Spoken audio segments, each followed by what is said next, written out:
এবার আল্লাহ ডাক দিয়ে বলবে, ইয়া মালাকাল মাউত আখবিরনি মান ইয়াবকা।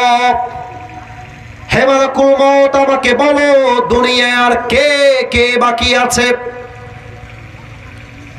মালাকুল মউত ডাক দিয়ে বলবে, আল্লাহ দুনিয়ায় কেউ বাকি নাই।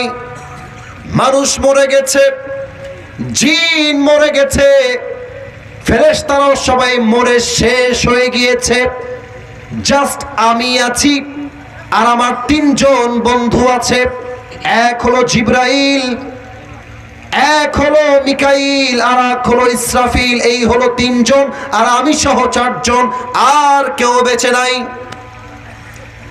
আল্লাহ ডাক দিয়ে বলবে, মালাকুল মউত যাও, তোমার মিশনে বের হয়ে যাও। তোমার বন্ধু জিবরাইলের রূহ কবজ করো, তোমার বন্ধু মিকাইলের রূহ কবজ করো, তোমার বন্ধু ইসরাফিলের রূহটাও কবজ করে আমার কাছে নিয়ে আসো। মালাকুল মউত বলবে, আল্লাহ যা বলবেন আমি তাই করতে বাধ্য, বের হয়ে যাও। ইসরাফিল, মিকাইল, জিবরাইল সবার রূহ কবজ হয়ে যাও। আল্লাহ, আমার প্ল্যান সাকসেস, তোমার আদেশ বাস্তবায়ন হয়ে গিয়েছে। আল্লাহ বলবে, ইয়া মালাকাল মউত। আরে বেটারা তো দেখি পাগল, ফুটছে ফুটুক, কিয়ামত হলে তো ডানবাম করা যাবে না। তাফসীর মাহফিল চলছে এখানে, ঠিক আছে কিনা বলে? একটা বেলুন ফাটলে অবস্থা, পরিমণি আসলে তোমরা কি করবা বলো? আজীব একটা অবস্থা, ছি ছি ছি। না না, সব ফেটে যাক, সমস্যা নাই। তাকবীর দেন, নারে তাকবীর। আল্লাহ বলবে, ইয়া মালাকাল মউত আখবিরনি মান ইয়াবকা। বলো এবার কে বাকি আছে। মালাকুল মউত থরথর করে কাঁপবে আর বলবে, আল্লাহ কেউ বাকি নাই, তুমি আছো আর আমি আছি, আর কেউ নাই। আল্লাহ বলে, মালাকুল মউত, মউত মউত তুমিও মরে যাও। আল্লাহ যখন বলে, মালাকুল মউত তুমি মরে যাও, মালাকুল মউতের খিঁচুনি উঠে যাবে, ভয় কাঁপতে থাকবে। আল্লাহ আমি কেন মরবো? আমি না সবার রূহ কবজ করেছি, আমি কেন মরবো? আল্লাহ বলবে, মুত ফাইন্নাকা খালকুম মিন খালকিল্লাহি তাআলা আযজা ওয়া জাল্লা। মরে যা।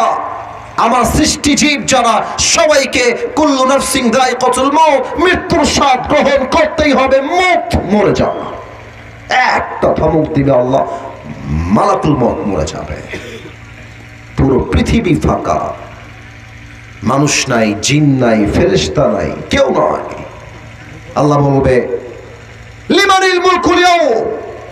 বিশাল হুঙ্কার দিয়ে আল্লাহ বলবে, বলো আজকের দিনের রাজত্ব কার? আল্লাহ প্রশ্ন করবে, জবাব দেওয়ার মতো দুনিয়াতে কেউ থাকবে না, কেউ নাই। এবার আল্লাহ নিজেই জবাব দিবেন। আল্লাহ বলবেন, লিল্লাহিল ওয়াহিদিল কাহ্হার। আজকের দিনের রাজত্ব মহারাগে রাগান্বিত একমাত্র আল্লাহ তাআলা, ঠিক কিনা বলে? কেউ থাকবে না, আল্লাহ একাই রাজ করবেন। এবার আল্লাহ ইসরাফিলকে আবার জীবিত করবেন। ইসরাফিল উঠে যাও, উঠবে। আল্লাহ বলবেন, ইসরাফিল সিংহাটা হাতে নাও, হাতে নেবে। আল্লাহ বলবেন, এবার তোমার সর্বশেষ ফু দাও। একটা ফু দিবে, শেষ ফু। যে মানুষগুলো যেখানে মারা গেছিল, জয়পুরহাটে যার কবর, বগুড়ায় যার কবর, নওগাঁয় যার কবর, চাপাই নবাবগঞ্জ যার কবর, রাজশাহীতে যার কবর, ঢাকায় যার কবর, চট্টগ্রামে যার কবর, যে পানিতে মারা গেছে, যে বিমান দুর্ঘটনায় মারা গেছে, যার লাশ মাটির নিচে পচে মিছে মেছাকার হয়ে গিয়েছে, একটা ফু দেওয়ার সাথে সাথে সব লাশগুলো জীবিত হয়ে হাসরের ময়দানে জমা হয়ে যাবে। সুবহানাল্লাহ। এত আস্তে সুবহানাল্লাহ তো আমি আশা করি নাই। বলেন সবাই সুবহানাল্লাহ। সবাই এক বিশাল মাঠে দাঁড়িয়ে যাবে। এক নাম্বার শেষে, দুই নাম্বার আল্লাহ বলবে, হিসাব শুরু হবে এবার। আচ্ছা, আমার দুই হাত দেখা যায়? এই তোমরা খুবই অ্যাক্টিভ, তোমরা অ্যাক্টিভ না রে ভাই। আমার দুই হাত দেখা যায়? আচ্ছা, একটু দুই হাত খেয়াল করবেন। হিসাবটা কেমনে হবে একটু ব্যাখ্যা দিচ্ছি। আল্লাহ বলবে, আচ্ছা আমি আমাকে দিয়েই উদাহরণ দিচ্ছি। আল্লাহ বলবে, আসিফ হুজুর আমল নামাটা ওজন দাও। আমার এই ওজন দাও, সবারই এমন ভাবে ওজন দেওয়া হবে। তো আল্লাহ দেখবে যে আমলনামা কোনটা ভারী হয়, ডান আমল বাম আমল, এইটা ডান এইটা বাম, তো দুইটা ওজন দেওয়া হবে। আল্লাহ যদি দেখে যে ডান আমলটা বাম আমলের চাইতে জাস্ট আ লিটল বিট, একদম যাররা পরিমাণ হালকা উঠে গিয়েছে, আল্লাহ বলবে যাও আমার বান্দাকে তোমরা জান্নাত দিয়ে দাও। জোরে বলুন সবাই মিলে সুবহানাল্লাহ। এবার দেখা যাক আপনাদের মেধা কত ভালো, মেধা চেক করতে চাই, মেধা, ব্রেইন 1% উঁচু হয়ে গিয়েছে, আল্লাহ বলবেন জান্নাত। এবার বলেন তো জান্নাতে যাওয়ার জন্য মোট আমল নামা 100তে কত লাগবে? 51। বলেন সবাই কত? 51। আপনারা জানলে অবাক হবেন, একটা আমলের জন্য বাপ তার সন্তানকে চিনবে না, মা তার সন্তানকে চিনবে না, বউ তার স্বামীকে চিনবে না, স্বামী তার বউকে চিনবে না, ঠিক কিনা বলে? কিয়ামতের কঠিন ময়দানে প্রথম হিসাব কি বিষয় হবে? আল্লাহর হাবিব বলেছেন, আউয়ালু মা ইউহাসাবু বিহিল আবদু ইয়াউমাল কিয়ামাতি আস-সালাহ।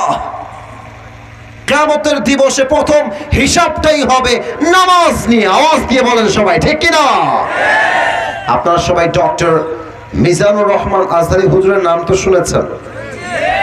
ছি ছি, এত আস্তে কইলে মান সম্মান থাকে, শুনছেন না আপনারা সবাই? যুবকদের তো কলিজার টুকরা তিনি। আপনারা হয়তো জানেন অনেকেই যে 22শে ফেব্রুয়ারি মিজানুর রহমান আজহারী হুজুর আমাদের চাঁপাইনবাবগঞ্জে আসছেন।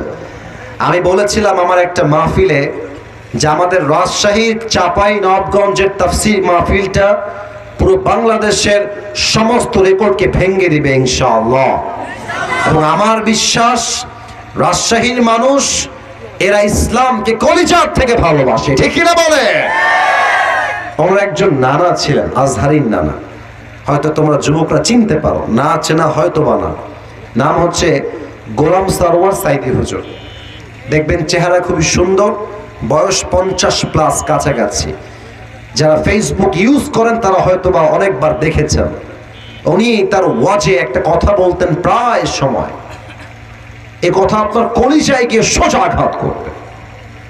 উনি বারবার বলতেন, নামাজ নাই যা ঈমান নাই তা, নামাজ নাই যা মুসলমান হিসেবে পরিচয় দেওয়ার কোন যোগ্যতাই তার নাই, ঠিক কিনা বলে? এবার বলেন তো ইসলামের দ্বিতীয় খলিফা নাম কি ছিল? কে বলতে পারে দ্বিতীয় খলিফা? পিচ্ছি দেখছেন, খেয়াল করছেন? খুব সুন্দর। তোমার নাম কি বাবু কলিজা? আব্দুল আলিম। আব্দুল্লাহ, আচ্ছা মাশাআল্লাহ। দেখেছেন, আপনার পারবেন না আমি তা বলি নাই, আপনারাও পারবেন। তবে খেয়াল করেন, পিচ্ছি যুবকটা যতগুলো প্রশ্ন করেছি সঠিক ঠিকঠাক উত্তর দিয়েছে। আমার বিশ্বাস ওকে যদি ইসলামের দায় বানানো হয়, ও ডক্টর জাকির নায়কের মতো পুরো বিশ্বে ইসলামের কাজ করতে পারবে, ঠিক কিনা বলে? আল্লাহ ওকে কবুল করুক, পড়েন সবাই আমিন। এবার পিচ্ছি নয়, সবাই বলবেন, সবাই বলবেন ইসলামের দ্বিতীয় খলিফার নাম কি? ওমর ফারুক রাদিয়াল্লাহু তাআলা আনহু। ওনার কাছে একজন কাফের নাম হলো আবু লু'লু আল মাজুসি। লম্বা ঘটনা, শর্টকাটে বলেই দোয়ার দিকে যাব। এসে বলছে, ওমর তোমার কাছে একটা অভিযোগ আছে, আমার বড় অভিযোগ। ওমর বলছে, বসো বসো বসো বসো, কি বলবা বলো। বলছে, ওমর ইয়া খলিফাতুল মুসলিমিন, আমি আসলে একজন গোলাম, আমি কাজ করে খাই, কিন্তু আমার মালিক প্রত্যেক দিন আমার কাছে 6 দিরহাম করে চার্জ করে, 6 দিরহাম। তো তুমি একটু কথাবার্তা বলে 6 দিরহাম নয় 2 দিরহাম করে দাও, এত দিরহাম আমি দিতে পারবো না। ওমর ফারুক ডাক দিয়ে বলছে, অসম্ভব, আগে আমার কারণটা জানতে হবে, কি কারণ তোমার দিরহাম কমাবো, তুমি কি কাজ করে খাও আমাকে বলো। ওই যুবক ডাক দিয়ে বলছে, ওমর আমি প্রত্যেক দিন খঞ্জর বানাই, চাকু। চাকু কেমন চাকু? আমার ডান হাত দেখেন, ডানেও চাকু বামেও চাকু, মাঝে হলো একটা বিশাল লম্বা হ্যান্ডেল, এটার নাম হলো আরবিতে খঞ্জর। বলছে, ও আচ্ছা তুমি চাকু বানাও? তোমার তো ব্যবসা 2 টাকার নয়, লাখ লাখ টাকার ব্যবসা। তোমার তো 6 দিরহাম নয়, 10 দিরহাম চার্জ হওয়ার কথা। কাফের এই কথা শুনে রেগে মেগে ফায়ার, বলছে ও আচ্ছা ওমর, বুঝতে পেরেছি, সবাই যেহেতু মুসলমান তাই তুমি সবার বেলায় নো, আর আমি যেহেতু কাফের তাই তুমি আমার বেলায় গরম, তাই না ওমর? তোমাকে আমি হত্যা করে ছাড়বো। হত্যা, হুমকি দিয়ে বের হয়ে গেছে। আর ওমর ফারুক দেখেন আমার দিকে, হা করে তাকায় আছে। আরে বেটা কয় কি, কারে হুমকি দেয় এই বেটা? ডান দিক দিয়ে বের হয়ে গেছে, বিশাল লম্বা। ওমরে ফারুককে হত্যা করবার জন্য বিশাল লম্বা একটা খঞ্জর বানিয়েছে। এবার সবাই আমার পেটের ডান দিকে দেখবেন। আমি জানি পরিপূর্ণ দেখা যাবে না, আমি জানি, বুঝতেছি, যতটুকু দেখা যায়। আব্বা যান, যুবক ভাইরা, আমার পেটের ডান দিকে দেখবেন সবাই, যতটুকু দেখা যায়। প্রত্যেকটা আরব সর্দারের পেটের এই জায়গাতে একটা বিশাল লম্বা খাপ থাকতো, খাপ। এই খাপে তারা লম্বা লম্বা খঞ্জর রাখতেন শত্রুপক্ষকে অ্যাটাক করার জন্য, অথবা শত্রুপক্ষের অ্যাটাককে ডিফেন্স করার জন্য। ওই কাফের বিশাল লম্বা খঞ্জর বানিয়ে পেটের ডান দিকে রেখেছে। এবার সে প্ল্যান করছে ওমরকে হত্যা করবো কেমনে। প্ল্যান করে করে বের করেছে, বিশাল লম্বা একটা চাদর নিয়ে আসছে। আমার কাছে চাদর নাই, আমি রুমাল দিয়ে তো নাই, এটা আমার কাছে টিস্যু আছে, টিস্যু দিয়ে বোঝাচ্ছি। 2টা পাট 2 দিকে ঝুলিয়ে দিয়েছে, 2 পাট। এই ডানের এই চাদরের পাটটা এইভাবে নিয়ে এমনে পুরো মুখ ঢেকে ফেলেছে, একদম ছদ্মবেশ মুনাফিকের রূপে। এবার ওমরে ফারুকের পেছনে নামাজ পড়বার জন্য আসছে।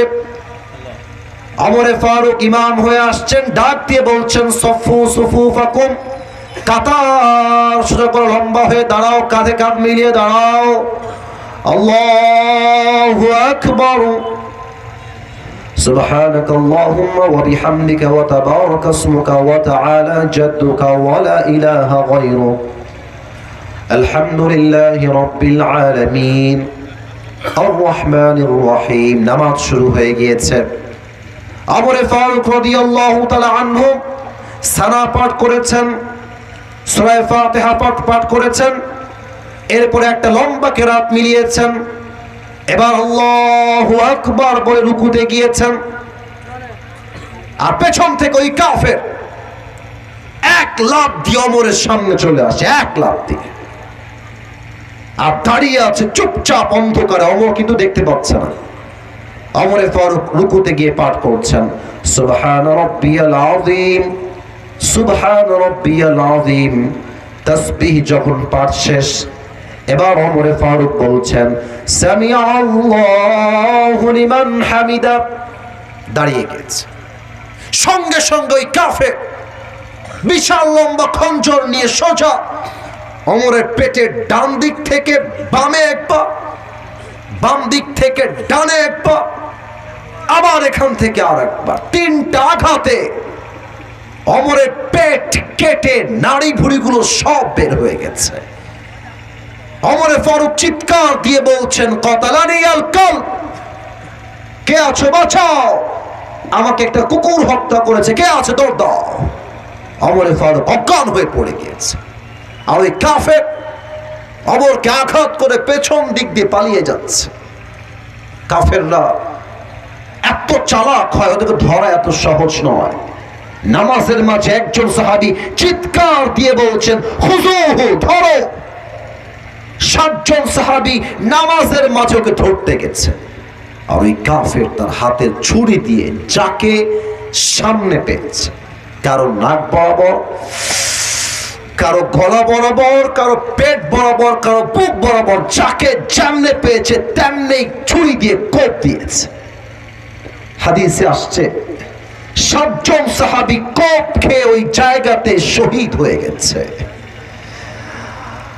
আহা, নামাজ যখন শেষ, সাহাবীরা দৌড় দিয়ে আসছে ওমরের কাছে। 2 জন ডাক্তার আসছে। ডাক্তার এসে দেখেন, আমার দিকে দেখেন সবাই, ওমরে ফারুক অজ্ঞান হয়ে এমনি অজ্ঞান হয়ে শুয়ে আছেন। এখানে কথা কে বলে? এই ছেলেরা, আওয়াজ করা যাবে না, একদম আওয়াজ হবে না। ওই বাচ্চা কই যায়? বাচ্চারা বসো, বসো ওখানে বসো, এখনই দোয়া হবে, বসে যাও। কোথাও যাওয়া যাবে না, দোয়ার সময় দোয়া করে বাসে যাওয়া, আর টাইম নাই, অল্প সময়। পেছনে এসে কাঁধে হাত দিয়েছে, দুইজন ডাক্তার মিলে কাঁধটা এমনি ধরে তুলেছে, আর পানির একটা পেয়ালা নিয়ে এসে তার মুখে পানি দিয়েছে। ওমর ফারুকের মুখ দিয়ে পানিটা ঢুকে, বুক দিয়ে পানিটা নেমে, পুরো পেট কেটে সবগুলো পানি গল গল করে বাহিরে বের হয়ে গেছে।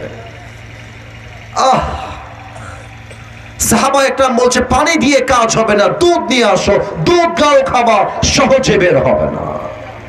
দুধ নিয়ে আসছে, গলায় দিয়েছে, গলা দিয়ে নেমে, বুক দিয়ে নেমে, পুরো পেট কেটে সবগুলো দুধ বাহিরে গল গল করে বের হয়ে গিয়েছে। এই দৃশ্য দেখে সাহাবা একরাম বুঝে গেছেন ওমর ফারুক হয়তো জীবনে আর কখনো উঠবেন না, শেষ। হঠাৎ করে এক সাহাবী দেখছেন ওমর ফারুক তার চোখটা একদম ছোট্ট করে একটু খুলেছেন, একটু। দূর থেকে ওই সাহাবী দৌড় দিয়ে আসছে, ডাক দিয়ে বলছে, মা রাখা ইয়া ওমর, মা রাখা ইয়া ওমর, মা রাখা ইয়া ওমর। হে ওমর, আপনার কি হয়েছে, কি লাগবে, আপনি আমাকে বলেন। ওমর ফারুক জবান দিয়ে একটা কথাও বলছেন না, একবার কানের দিকে ইঙ্গিত করছেন, আর একবার জবানের দিকে ইঙ্গিত করছেন, আর বোঝাচ্ছেন, তোমার কানটা আমার ঠোঁটের কাছে নিয়ে আসো, তোমাকে একটা লাস্ট কথা কানে কানে বলতে চাই।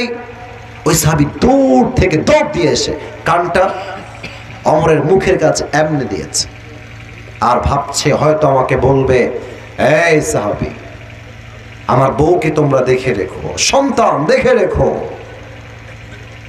রাজ্যের সমস্ত সম্পদ তোমরা দেখে রেখো আমার মৃত্যুর পরে, এই চিন্তা করে কানটা বাড়িয়েছে।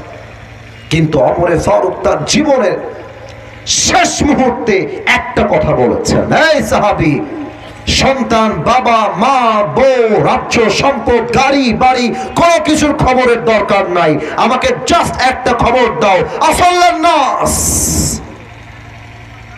আসাল্লান নাস।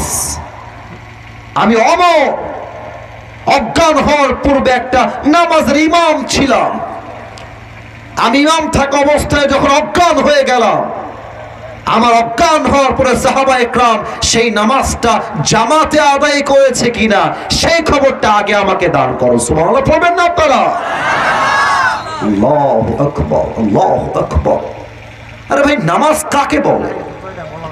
একজন সাহাবীর পেট কেটে গেছে, নাড়ি ভুঁড়ি বের হয়ে গেছে, শেষ মুহূর্ত তার জীবনের, এমন সাহাবী যাকে আল্লাহর হাবিব দুনিয়াতেই জান্নাতে টিকিট দান করেছেন, সব ভুলে গেছেন, নামাজকে ভোলেন না। এর মানে হলো এটাই, যেই যুবক যুবক হয়ে নামাজ পড়ে না, যেই মুরব্বী মুরব্বী হয়ে নামাজ পড়ে না, যেই মা মা হয়ে নামাজ পড়ে না, যেই বোন মেয়ে হয়ে নামাজ পড়ে না, সে নামে মুসলমান হতে পারে, সে কাজে কখনো মুসলমান হতে পারে না। ঠিক কিনা বলে? কিয়ামতের দিবস প্রথম হিসাব হবে নামাজ নিয়ে। সর্বশেষ কথা বলছি, একদম চুপচাপ পাথরের মতো থাকবেন, শেষ কথা বলে দোয়া হবে। হিসাব যখন শেষ, আল্লাহ বলবে, একদল ডান দিকে যাও, আর একদল বাম দিকে যাও। ডান দল হবে দ্য পিপল অফ প্যারাডাইস, জান্নাতি। কোরআন কি বলছে? ফারিকুম ফিল জান্নাহ ওয়া ফারিকুম ফিস সাঈর। একদল যাবে জান্নাতে, আর একদল যাবে জাহান্নামে। জাহান্নামে মেয়েরা কেন যাবে? এক নাম্বার কারণ, বেশিরভাগ মেয়েরা স্বামীর ঘরে থেকে পরকিয়া করে বেড়ায়। ঠিক কিনা বলে? দুই নাম্বার কারণ, বেশিরভাগ মেয়েরা জাহান্নামে যাবে, মেয়েরা আজকাল পোশাক পরে, পোশাক পরেও তারা উলঙ্গ থাকে, আর বোরকা পরে এমন বোরকা এত টাইট ফিটিং, দেহের প্রত্যেকটা অঙ্গ প্রত্যঙ্গের ভাঁজ বোঝা যায়। ঠিক কিনা বলে? আর সবচেয়ে বেশি মানুষ জাহান্নামে যাবে। ইয়াতাসাআলুনা আনিল মুজরিমিনা মা সালাকাকুম ফি সাকার ক্বালু লাম নাকু মিনাল মুসাল্লিন। এই জাহান্নামীরা, এই জাহান্নামীরা, তোমরা জাহান্নামে আসলা কেন? তারা বলবে, ক্বালু লাম নাকু মিনাল মুসাল্লিন, আমাদের সব ঠিকঠাক ছিল, নামাজ আমরা পড়তাম না। এবং জান্নাতে মানুষ সবচেয়ে বেশি কোন কারণে যাবে? কোরআন বলছে ইন্নামা ইউফাসাবিরুনা আজরাহুম বিগাইরি হিসাব, যারা ধৈর্যশীল হবে। আবারও বলছি, শেষ ভালো যার, সব ভালো তার।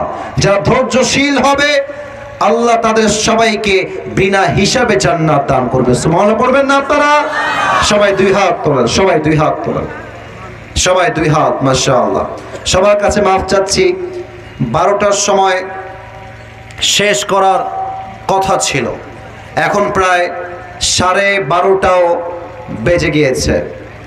আর প্রিয় ভাইরা, এটা একটা কথা কি জানেন, আপনারা যারা দিয়েছেন